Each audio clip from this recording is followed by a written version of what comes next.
Basa po tayo sa 2 Corinthians chapter 9, verse 6, 7, and 8. Yan po.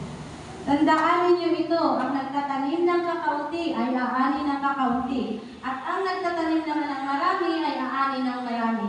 Ang bawat isa ay dapat magbigay ayon sa sariling pasya, maluwag sa loob at di napipilitan lamang, sapagkat iniibig ng Diyos ang kusang nagbibigay ng may kagalakan. Magagawa ng Diyos na pasaganahin kayo sa lahat ng bagay at higit pa sa inyong pangangailangan, upang may magamit kayo sa pagkakawang-gawa. Mahal naming Ama, tinataas po namin, Panginoon, ang aming mga alay sa oras na ito. Nawa, Panginoon, at pagpalain mo nawa ito at paspasan upang may magamit po, Panginoon, sa iyong banal na tahanan. Pagpalain mo, Panginoon Diyos, ang mga taong nagbibigay at sa mga tao po na walang kakayang magbigay, Panginoon.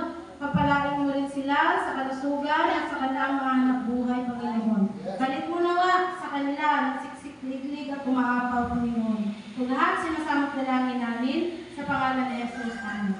Amen.